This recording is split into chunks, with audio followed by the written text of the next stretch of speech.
isang perfect example si Mel Grace. I don't know, nandito ba si Mel Grace? Bumalik na ng Israel. Nandito pa ba siya? Nasaan siya ngayon? Nasa Sorsogon. Oh. Si Mel Grace po, nag-join to February. 3 months time niya, halos ito po yung kinita niya. Part-time, hindi po iniwan yung trabaho. Ginawa niya lang itong part-time, pero yet, ito po yung kinita niya. Ayan pa. Sabi mo, Sorsogon. Pakaway naman ayun si Mel Grace. Kamaka po ba niya? Nagulat ang mga sa'yo. Kaklaro po yan. Kamay, kawalan niya. Ay, sige, masalita ko na dito. 5 minutes lang. Magsalita ka lang. Ano po to? Wala po sa,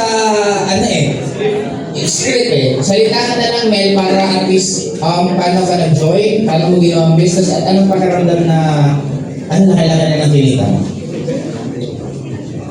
Hello po. Ako po si Mel Grace, sisipong galing po ng Israel. Dalanogwar. Hanggang ngayon kasi nagbigero pa rin. Anyway, napasali po ako dito sa Ascendra. Gawa po ni Ate Baybel. Galing po kasi kami ng ibang company, dropshipping company. To make the story short, naloko kami dun. Tapos sabi ni Ate Mabel, wag. Nakita ko si Sir Joseph Lim, yung kanyang advertisement na 199,800. Yung parang dark horse natin sa BNB. Sabi ko, yan na naman tayo eh. Baka scam na naman ito. Then sabi niya, hindi, ang ganda-ganda kasi simula pa lang. Nagdasal ako, sabi ko, Holy na to, Lord, wag mo na po kung bigyan ng another scam kasi parang sobra na eh. Nagdasal ako, tapos before ako matulog, pinakilala sa akin si, yan po ang aking mentor, si Kuya Dan. Siya po ang dahilan ng aking success. Ano po, nagdasal ako. Sabi ko, Lord, bigyan mo po ako ng sign na tama itong landas na pupuntahan ko. Kasi yung 200,000 na nilabas ko sa BNB, dropshipping, alam kong hindi na makakabalik.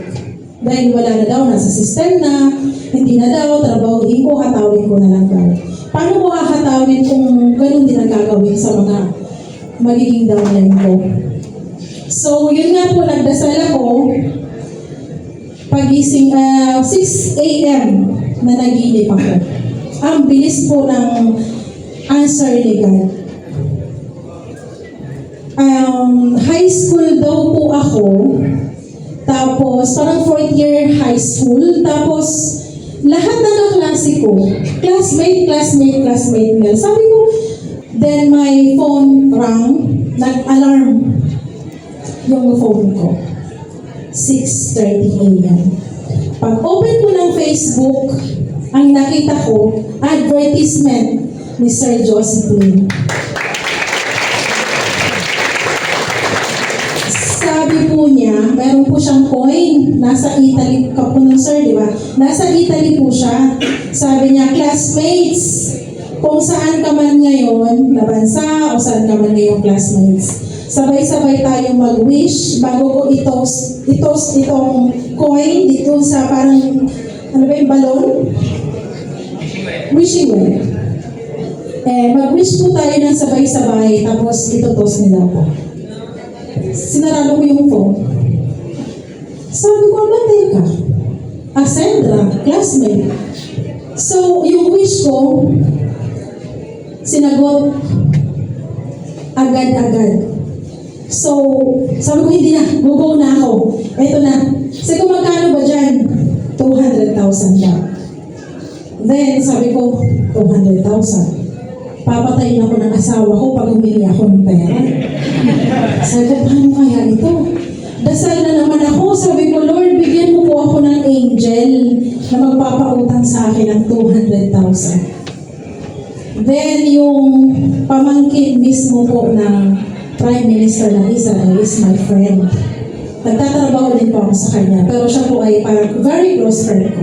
44 years old pero multi-billionaire woman. Sabi niya sa akin, what is your problem? Sabi ko, how did you do your work? Nasa computer ka lang, networking, and at the same time, kumikita ka ng billion. Sabi ko, turuan mo. Sabi niya, okay. Then pinakita ko yung Cassandra. Sabi niya, huwag ka muna maglabas ng pera. Titingnan ko, i-check ko, and then I will tell you.